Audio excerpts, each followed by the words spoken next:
Turime, na, dar senais laikais turime vieną litą. Na, galim sakyti vieną eurą, jeigu norim. Vieną litą. Na, litas tai kasgi yra? 100 centų, ne? O kaip 100 gauti 10 kart 10? Nu taip. Taip, ar taip? Tai 10 kart 10. O 10 centų, tai kuri dalis lito? 1/10. Kart 1/10. Nu taip, nes 10 kart 10. Taip. Nu, aritmetika, kas bent jau tiek moka, taigi 1/10 kart 1/10, tai yra 1/100. O 1/100 lito, tai kas yra 1 centas. Štai ir mūsų matematika. Vadinasi, 1 litas tolygiai lygus 1 centui.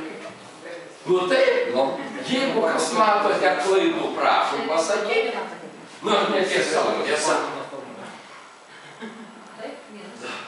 Taip, 1 litas, arba 1 euras, 1 euro centas. Na, lygiai tas pats. Taigi štai.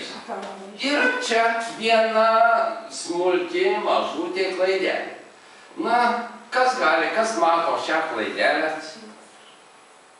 Tai kad 1 centas turėtų būti 1 litas, ne? Ne, nu tai 1/100 lito, taigi 1 centas, nu 100 lito, kas centas, taip? Gerai visur. Na, galvokit, kasgi, kur matote klaidą?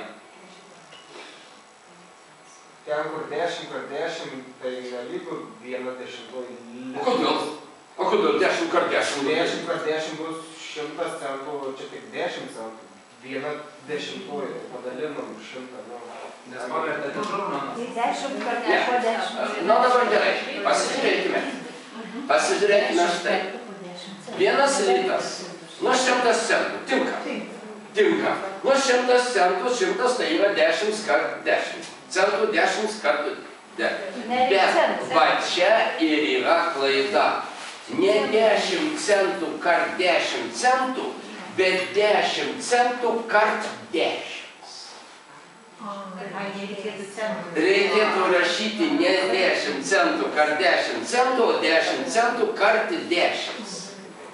Jeigu jau 10 centų kart 10 centų, tai turėtumėm gauti arba čia litą kvadratu.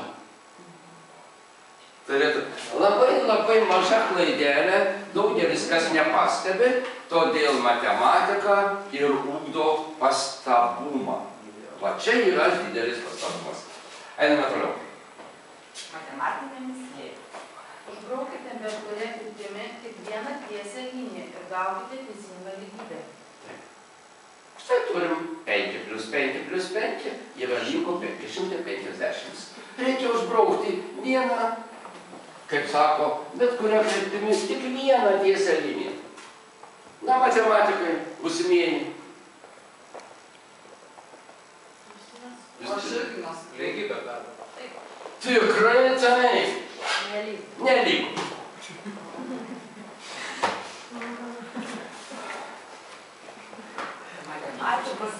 Taigi, matematika yra ne vien tik skaičiai.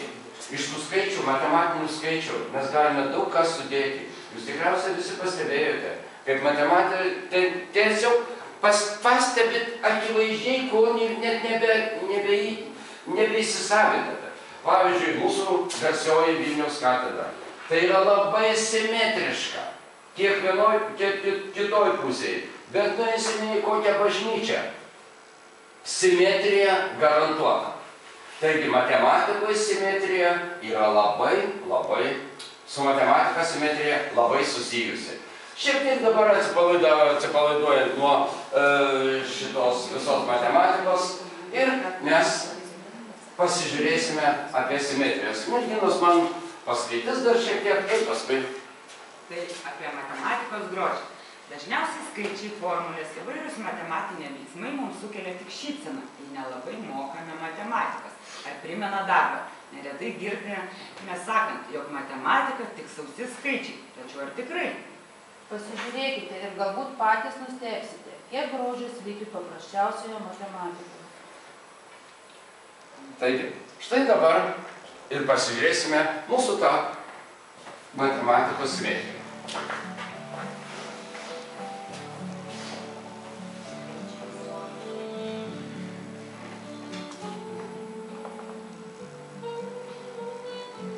Tai bus pateikti akivaizdūs įrodymai, kad matematika yra nuostabi.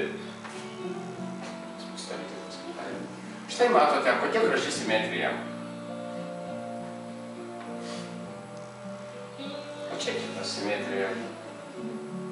Visur, matote, skaičiukai tie patys gražiai išsidėstė. Čia iš 9-ukų. Aštuntukų tiksliau. Čia visur teisingos lygybės, žinokite.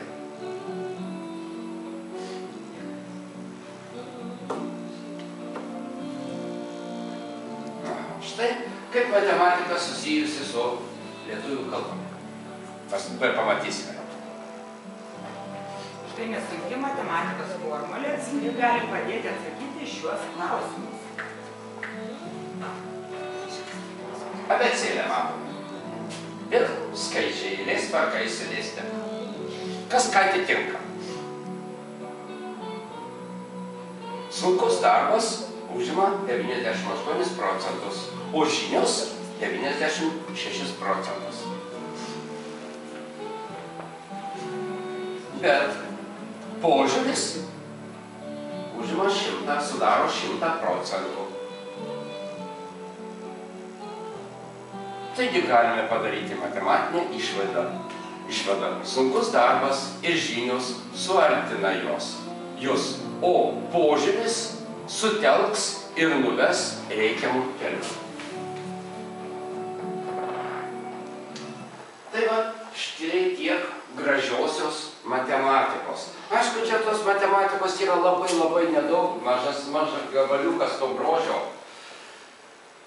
Šiandien, kadangi aš sakiau, mūsų pamoka bus ir teorija, ir praktika, ir paspręsti tenka. Ir mes šiandien dar pasižiūrėsime, kaip sakiau, kryžiažodžių. Panagrinėsime vieną iš kryžiažodžių rūšių. Pirmiausia, tai... dalykų nepadariau, bet nesvarbu. Taigi štai.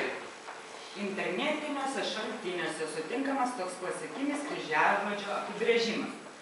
Kryžiažodis žaidimas, kuriame spėjami žodžiai ir įrašomi į tam tikrų būdų piešiamus langelius. Dažniausiai žodžiai susikerta. Patys pirmieji kryžiažodžiai, žodžio kvadratai, siekia senovės laikus. Jie buvo rasti Romos Pompėjos griuvėsiuose.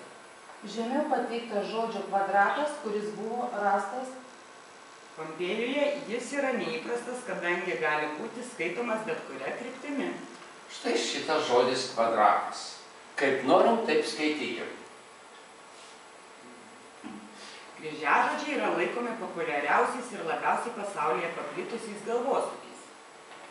Trumpa kryžiažodžio atsiradimo istorija. Pirmieji kryžiažodžiai pasirodė Anglijoje XIX amžiuje. Jie buvo paprasti, aiškiai kilę iš žodžio kvadrato, sudaryti žodžių grupės, kurie buvo išdėstyti taip, kad raidės būtų galima skaityti vertikaliai arba horizontaliai. Šie galvosūkiai buvo spausdinami vaikų knygutėse ir įvairiuose periodiniuose leidiniuose. Šiuo metu Lietuvoje kryžiažodžiai itin paplitę. Kiekviename žurnale galima rasti bent vieną kryžiažodį, jau nekalbant apie specialius kryžiažodžių leidinius. Palaipsniui kryžiažodžiai tampa netgi savotiška sporto šaka. Kryžiažodžių tipai. Japoniškas kryžiažodis. Uždavinys, kur pagal pateiktus skaičius reikia atkurti paslėptą paveikslėlį. Ratažodis. Kryžiažodžių rūšis, kai atsakymai klausimus rašomi ratu aplink centrinį langelį, prieš arba pagal laikrodžio rodyklę. Klasikinis kryžiažodis. Žaidimas, kuriame spėjami žodžiai ir rašomi tam tikrų būdų prie piešiamus langelius. Dažniausiai žodžiai susikerta. Rebusas. Tai galvosūkis, kuriame tekstas, priežodžiai, mįslės, patarlės, paslėptas paveikslėliuose. Rebusai. Taigi štai mes šiandien ir sustausime daugiau prie rebusų. Paprastus kryžiažodžius, sudoku kryžiažodžius mes daugmaž visi mokame spręsti. O su rebusais, kiek man teko susidurti, daug kas nežino, nei kaip juos spręsti. Pradžioje mes susipažinsim su rebusų sprendimo taisyklėmis, kaip juos spręsti, ką tai reiškia, Mano žaviosios asistentės tai paskaitys, aš neatspausdinu